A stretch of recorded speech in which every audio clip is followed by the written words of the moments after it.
예수님께서 사망과 죽음을 이기시고 부활하셨습니다. 믿습니까 여러분? 우리 부활의 예수님께 찬양과 영광의 박수를 한번 올려드리겠습니다. 할렐루야. 옆에 계신 분과 함께 인사합시다. 예수님 부활하셨습니다. 예수님 부활하셨습니다. 할렐루야. 예수님 부활하셨어요. 예수님 다시 사셨습니다.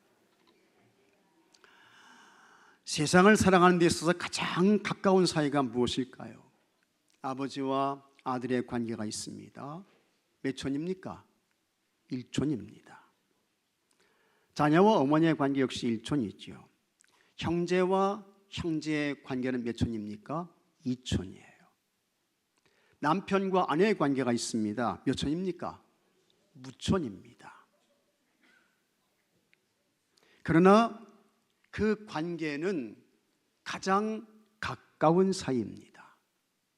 하지만 아무리 천수가 없으면서 가까운 관계를 할지라도 물어볼게요.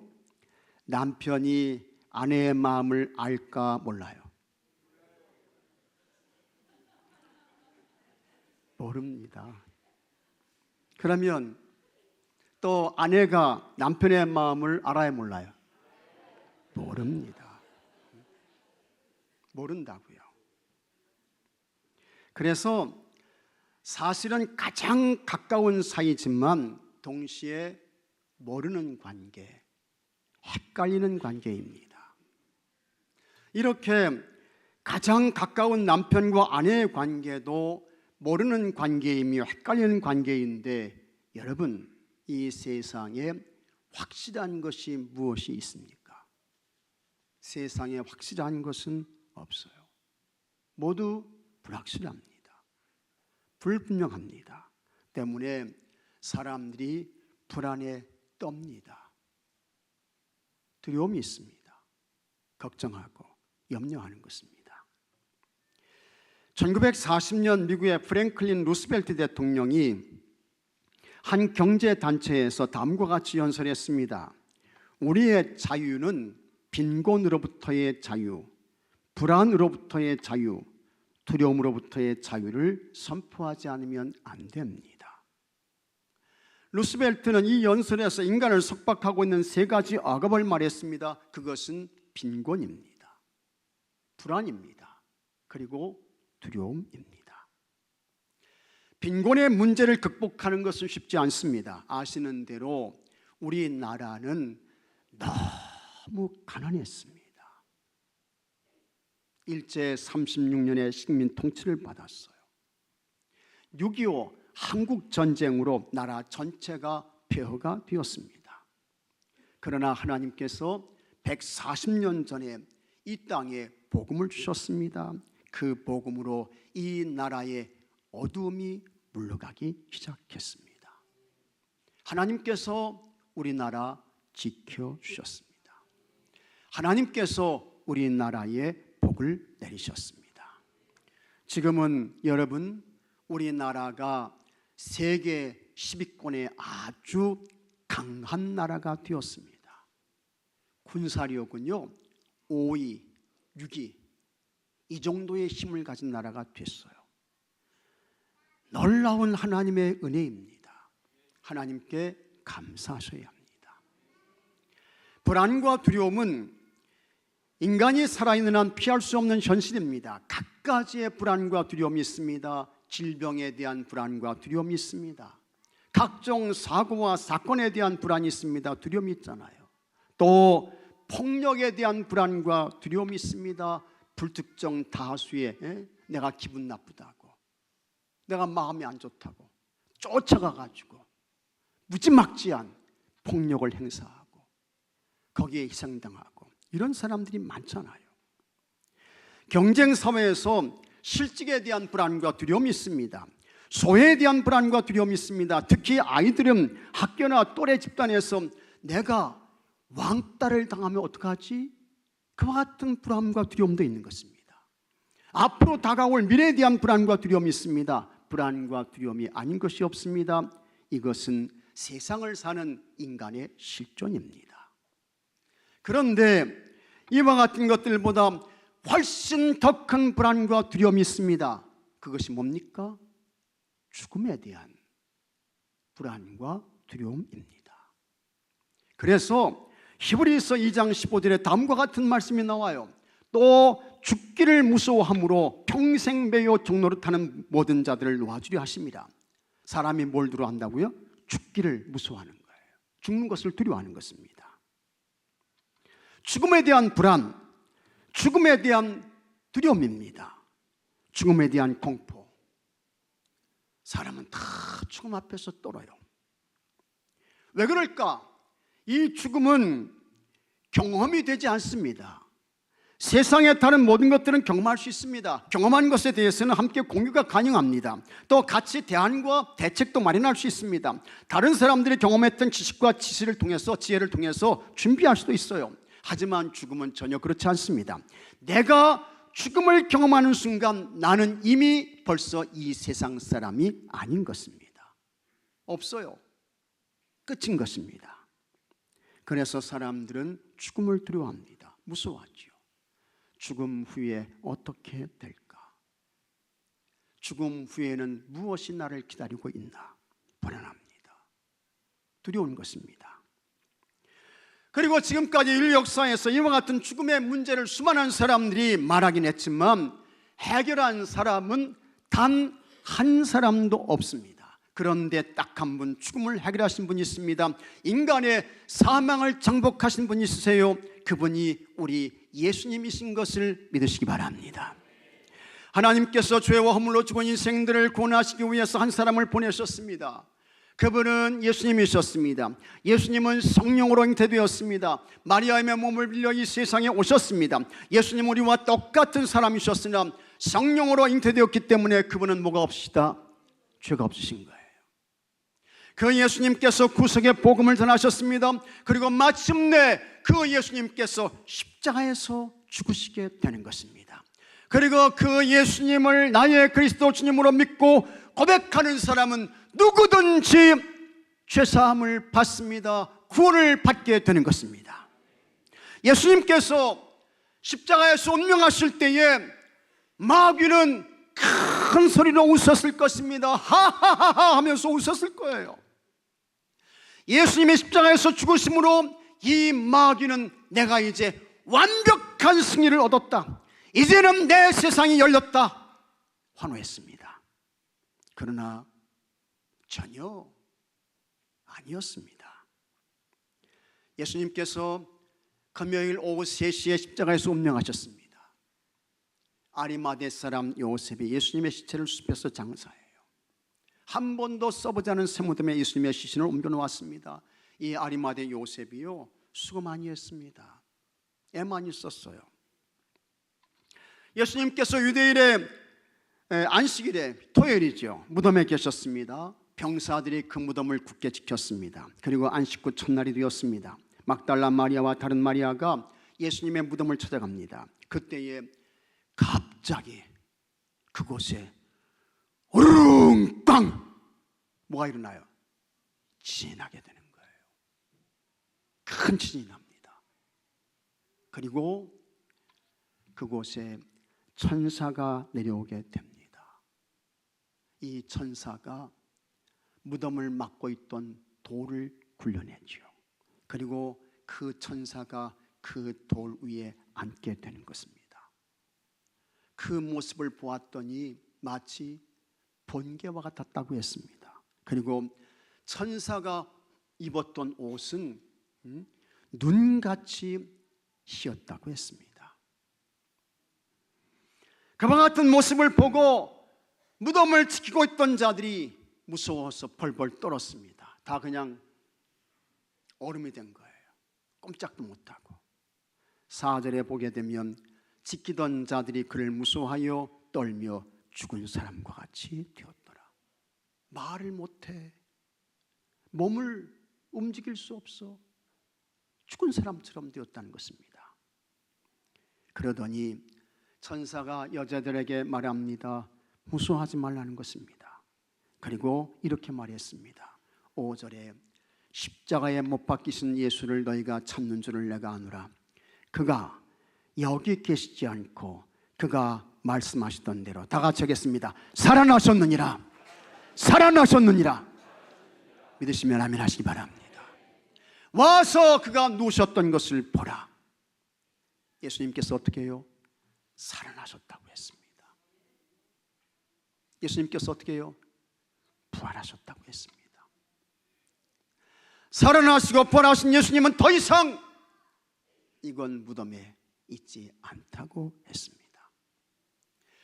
우리 예수님께서 부활하셨습니다. 예수님께서 다시 사셨습니다. 예수님께서 죽음을 이기셨습니다. 예수님께서 사망을 정복하셨습니다. 할렐루야. 베드로는 예수님의 부활을 다음과 같이 설교했습니다. 사도행전 2장 24절에 하나님께서 그를 사망의 고통에서 풀어 살리셨으니 이는 그가 사망에 매여 있을 수 없었습니다. 아멘. 하나님께서 예수님을 사망에서 살리신 거예요. 또 36절에는 그런즉 이제 이스라엘 온 집은 확실히 알지니 너희가 십자가에 못 박은 이 예수를 하나님이 주와 그리스도가 되게 하셨느니라. 아멘. 예수님 부활하셨어요. 예수님 다시 사셨습니다. 예수님께서 죽음을 정복하셨습니다. 그리고 그 예수님을 주님과 그리스도로 믿고 고백하는 사람은 누구든지 죄사함을 받습니다. 영생을 얻어요. 영원한 하나님 나라 천국의 사람이 되는 것입니다. 믿으시면 아멘 하시기 바랍니다. 우리 예수님께서 죽음과 사망을 이기시고 부활하셨을 때 마귀의 계획은 완전히 파괴됐습니다. 웃음이 절망으로 바뀌고 환희가 탄식이 되었습니다. 산산조각이 났어요. 그런데 이 마귀라는 이 놈은 아주 교활한 놈입니다. 마귀는 쉽게 물러서지 않습니다. 그래서 예수님의 부활을 부정하고 부인하게 하기 위해서 거짓을 막 꾸며냅니다. 그것이 기절설입니다. 예수님께서 십자가에서 운명하시지 않고 예수님이 잠깐 정신을 잃으셨다는 거예요. 예수님이 기절했다는 거예요. 그렇게 기절하신 예수님을 아리마대 요셉이 십자가에 내려서 몸을 잘 씻긴 후에 서늘한 곳에 눕혀놓았더니 예수님이 그때 깨어났다는 거예요. 이게 기절설입니다. 그러나 복음서의 말씀은 정확하게 예수님의 십자가 죽음을 말씀하고 있습니다. 마태복음 27장 50절에 예수께서 다시 크게 소리 지르시고 영원히 떠나시니라. 예수님 운명하셨어요. 누가복음 23장 46절에는 예수께서 큰 소리로 불러 이르시되 아버지 내 영혼을 아버지 손에 부탁하나이다 하고 이 말씀을 하신 후 숨지시니라. 예수님 돌아가신 거예요. 예수님께서 십자가에서 운명하셨습니다.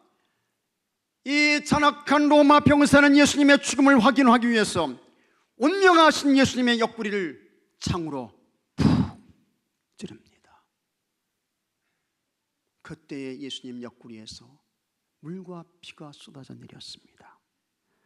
요한복음 19장 34절에 그중 한 군인이 창으로 옆구리를 찌르니 곧 피와 물이 나오더라.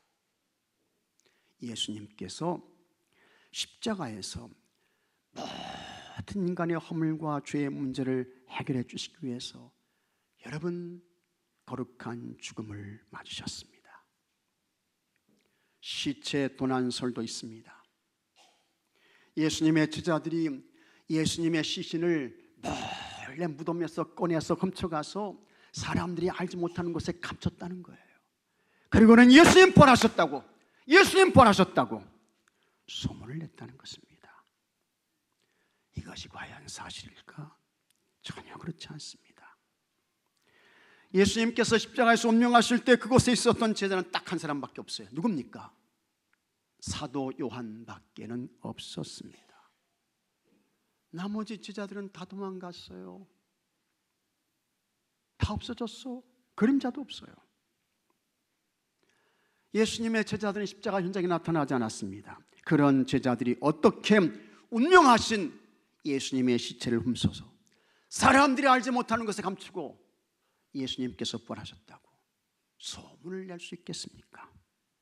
더군다나 예수님의 십자가 처형 후에 무덤을 지키던 이들이 있었습니다. 마태복음 27장 66절에 그들이 경비병과 함께 가서 돌을 임봉하고 무덤을 굳게 지키니라. 그냥 지킨 게 아니라 어떻게 지켰다고요? 굳게 지켰다고 했습니다. 어느 누구도 접근하지 못하도록, 가까이 오지 못하도록 굳게 지켰다는 거예요. 그 예수님께서 부활하실 때에 그곳에 큰 지진이 나고 천사가 내려오게 되는데 그 경비병들이 그 모습을 보고 떨었다고 했잖아요. 4절 말씀 보게 되면 지키던 자들이 그를 무서워하여 떨며 죽은 사람과 같이 되었더라. 그런데 어떻게 그들의 눈을 피해서 예수님의 시체를 여러분 도둑질해가고 그걸 감춰가지고 예수님 부활했다고 소문을 낼 수 있겠습니까? 거짓인 것입니다. 환상설도 있습니다. 이 환상설은 부활하신 예수님을 만난 사람들이 실제로 몸과 영이 있는 부활의 예수님을 만난 것이 아니라는 것입니다. 예수님께 대한 환상봤다는 게 환상. 예수님이 그냥 너무 보고 싶어서 그 예수님께 대한 그림이 가득 차가지고 그렇게 해서 실제로 부활하신 예수님이 나타나는 게 아니고 환상, 그 환상을 봤다는 거예요. 그러나 여러분, 이것도 아닙니다. 우리 예수님께서 도마에게 나타나셨습니다. 이 도마는요, 의심이 많았어요. 예수님의 부활이 믿어지지 않았습니다. 부활하신 예수님께서 제자에게 나타나셨는데 그 현장에도 있지 않았습니다. 그런데 그와 같은 도마에게 예수님께서 찾아가시게 되는 것입니다. 그리고 예수님께서 도마에게 이렇게 말씀하셨습니다. 요한복음 21장 27절에 도마에게 이르시되 내 손가락을 이리 내밀어 내 손을 보고 내 손을 내밀어 내 옆구리에 넣어보라. 그리하여 믿음 없는 자가 되지 말고 믿는 자가 되라. 도마, 너 이리 와봐. 못 자국나 내 손 좀 만져봐라. 너 손 내밀어서 내 옆구리에 넣어봐. 옆구리에 뭐가 있어요? 창자국 있잖아요. 너 손 넣어서 내 옆구리에 만져봐. 그리고 믿음 없는 자가 되지 말고 믿는 자가 돼. 그때 이 도마가 유명한 신앙을 고백하게 되는 것입니다.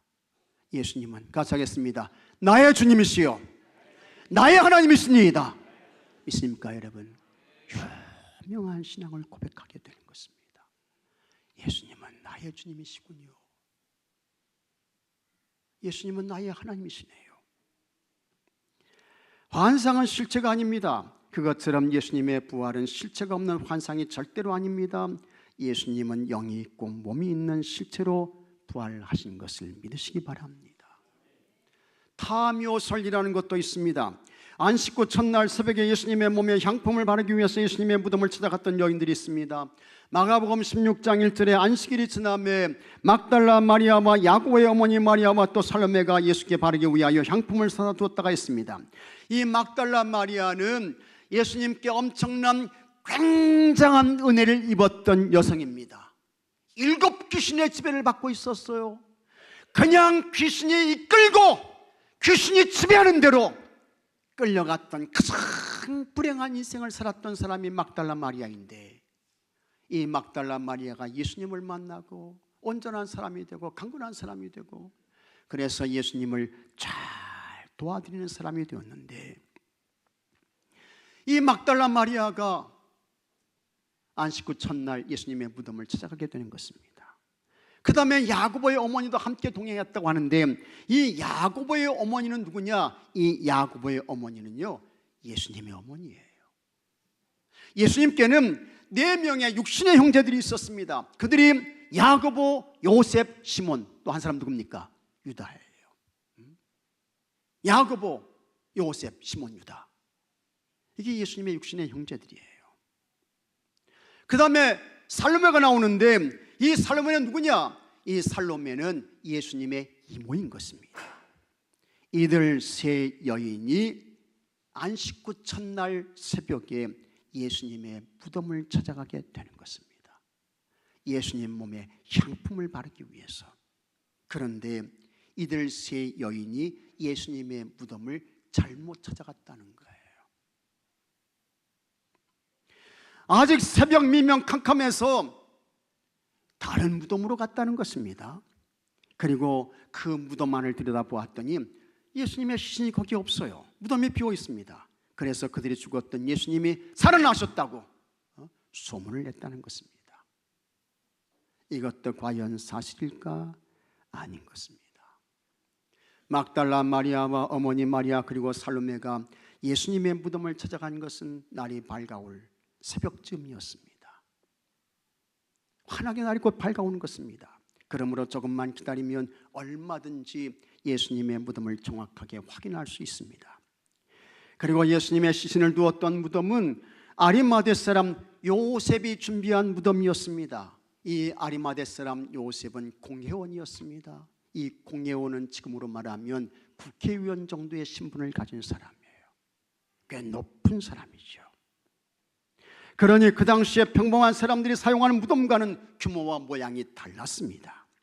그러므로 막달라 마리아와 예수님의 어머니 마리아 그리고 살로메가 무덤을 잘못 찾아갔다는 것은 납득할 수 없습니다. 예수님의 부활을 믿지 못하고 부인하는 사람들이 꾸며낸 허상에 불과한 것입니다. 심지어는 이런 이야기도 있습니다. 이때는 좀 웃어주십시오. 예수님이요 쌍둥이라는 거예요. 내가 웃으라고 그랬잖아요. 예수님이 쌍둥이라는 거예요. 그래서 예수님의 어머니 마리아가 쌍둥이를 낳았고 그 쌍둥이들이 잘 컸습니다. 잘 자랐습니다. 그 중에 한 명이 십자가에서 죽었습니다. 그리고 살아있는 한 명이 나타나서 예수가 부활했다. 이게 쌍둥이설입니다. 참 기가 막히죠. 그러나 성경 어디를 보아도 예수님이 쌍둥이라는 이야기 찾아보셨습니까? 읽어보셨어요? 그런 성경 있어요? 없어요. 참 웃기는 소리지요. 예수님의 어머니 마리아가 쌍둥이 낳았습니까? 가브리엘 천사가 찾아와서 너 쌍둥이 낳을 것이다 그렇게 이야기했습니까? 아닌 것입니다. 그야말로 말도 안 되는 근거도 없는 바탕도 없는 다 지나가는 마귀의 지배를 받는 사람들이 꾸며낸 이야기에 불과한 것입니다. 예수님의 부활은 너무 명백합니다. 막달라 마리아가 부활하신 예수님을 만났습니다. 마가복음 16장 9절에 예수께서 안식 후 첫날 이른 아침에 살아나신 후 전에 7 귀신을 쫓아내어 주신 막달라 마리아에게 먼저 보이시니 부활하신 예수님께서 막달라 마리아를 제일 먼저 만나주시는 것입니다. 또 제자들이 부활하신 예수님을 만났습니다. 요한복음 20장 19절에 이날 곧 안식 후 첫날 저녁 때 제자들이 유대인들을 두려워하여 모인 곳에 문들을 닫았더니 예수께서 오사 가운데 서서 이르시되 너희에게 평강이 있을지어다.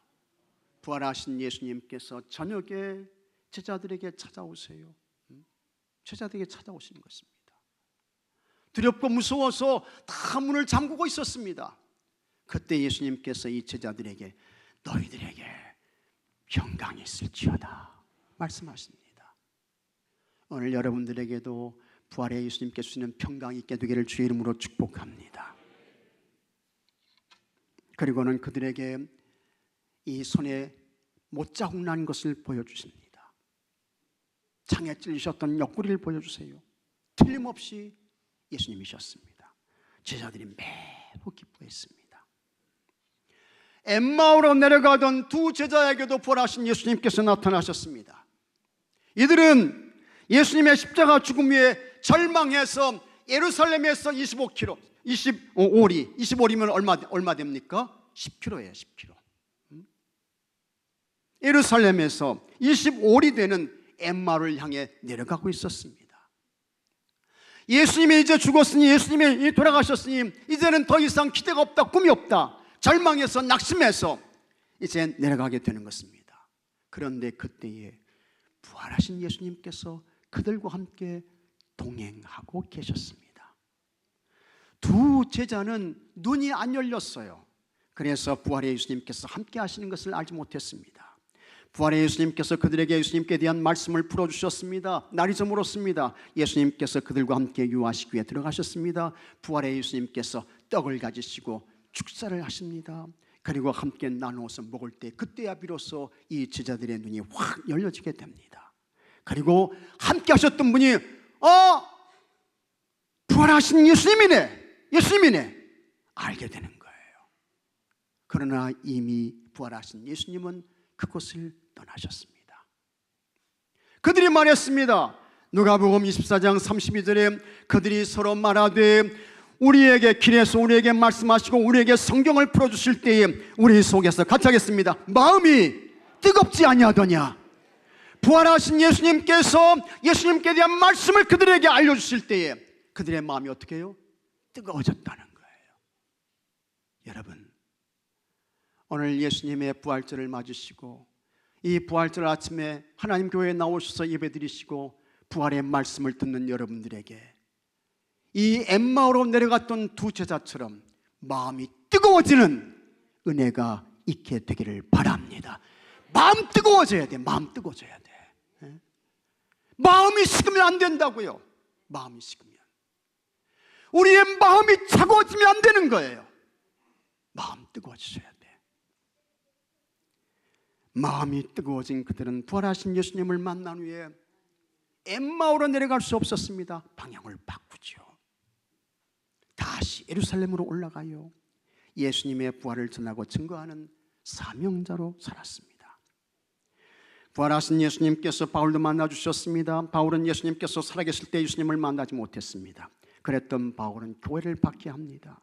예수님 믿는 사람들을 붙잡아서 옥에 가뒀습니다. 이 바울이 스데반을 죽이는데 앞장서는 것입니다. 저 스데반에게 돌을 던져서 저 스데반을 죽여라 선동해요. 바울이 악한 사람입니다. 무서운 사람입니다. 예수님 믿는 사람들을 죽이고 감옥에 가두기 위해서 그냥 얼굴에 살기가 가득한 사람이었어요. 그런데 바울이 다메섹 도상에서 부활하신 예수님을 만나게 됩니다.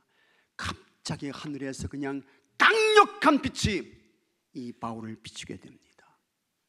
그 빛이 얼마나 강하고 셌던지 눈에 맞은 그 빛을 맞은 이 바울이 앞이 보이질 않아. 눈이 보이질 않습니다. 그때에 하늘에서 음성이 들리게 되는 것입니다. 사울아, 사울아, 내가 어찌하여 나를 박해하느냐? 바울이 대답했습니다. 주여, 누구시니까? 하늘에서 다시 음성이 들려요. 나는 내가 박해하는 예수라. 바울이요, 부활하신 예수님, 승천하신 예수님, 그분을 만나게 됩니다. 그때는 주후 33년이었습니다. 예수님의 부활 사건은 주후 30년에 있었습니다. 사도 바울이 부활하신 예수님을 만난 것은 주후 33년이에요. 그때부터 그렇게 그냥 예수님 믿는 사람들을 잡아 가두고 교회를 핍박했던 이 바울이 여러분 완전히 바꿔져서 예수 복음 전하는 이방인의 사도가 되었던 것입니다. 누구 만나서 그런 거예요? 부활하신 예수님 만나서. 부활하신 예수님 만나서. 그를 통해서 전해진 복음 유럽으로 가게 되고 그 복음이 다시 북미로 가게 되고 그 복음이 140년 전에 이 땅 조선에 오게 되는 것입니다. 그렇게 전해진 복음으로 오늘 여기에 있는 여러분이 예수님을 믿고 예수님을 구주로 영접해서 구원받게 되고 영생의 사람이 되고 영원한 하나님 나라 천국의 사람이 된 것을 믿으시기 바랍니다. 감사하셔야 돼요. 감사하셔야 돼요. 찬송하셔야 돼요. 부활하신 주님께 존귀와 영광을 올려드리셔야 합니다. 사도 바울은 예수님의 부활이 없으면 우리의 믿음은 헛것이라고 했습니다. 사도 바울은 예수님의 부활이 없으면 예수님 믿는 사람들은 가장 불쌍하고 제일 불행하다고 했습니다. 예수님 부활이 없다고 하면 이 주일 이 아침에 오셔가지고 왜 여기 앉아가지고 목사 설교 들으면서 여러분 주무시는 분도 있고 말이죠. 그거 왜 그렇습니까? 예수님 부활이 없으면 이거 할 필요가 없어요. 예수님 부활이 없으면. 예수님 부활이 없으면 우리는 가장 불행한 사람들이야. 불쌍한 인생들이에요. 그러나 우리 예수님 부활은 거짓이 아닙니다. 예수님의 부활은 허구가 아닙니다. 예수님의 부활은 꾸며낸 이야기가 아닌 것입니다.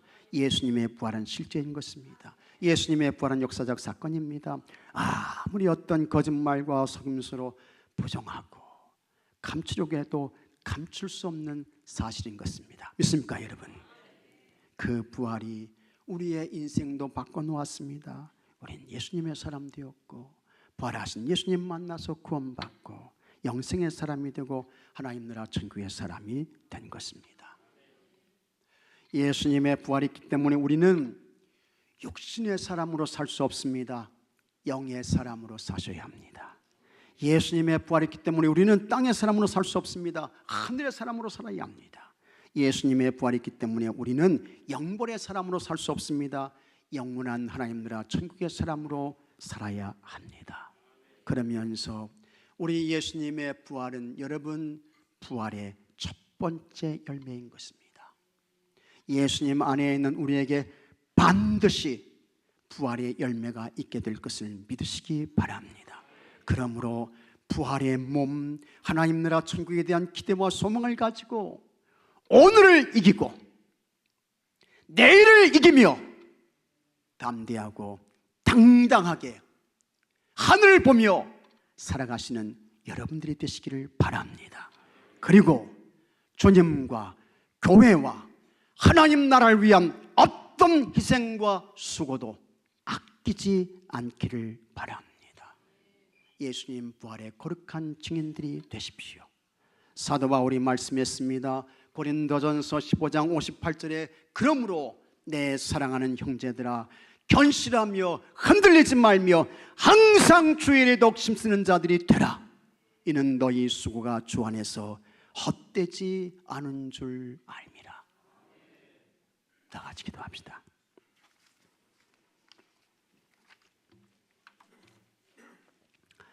우리 예수님께서 사망을 이기시고 죽음을 깨뜨리시고 다시 사셨습니다. 다시 부활하셨습니다. 찬송과 존귀와 영광을 올려드립니다. 그 부활하신 예수님을 그리스도 주님으로 믿고 고백함으로 인하여 우리에게 구원이 왔습니다. 영생이 왔습니다. 영원한 하나님 나라 천국이 왔습니다. 감사와 찬송과 존귀와 영광을 올려드리게 하옵소서.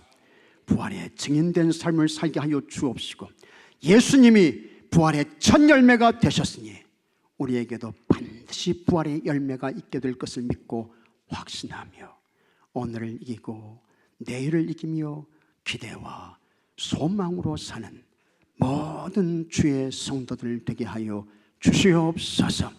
담대한 부활의 증인으로 서게 해 주옵소서. 우리 주 예수 그리스도의 이름으로 기도하옵나이다. 아멘. 이 시간 치유와 회복의 기도하겠습니다.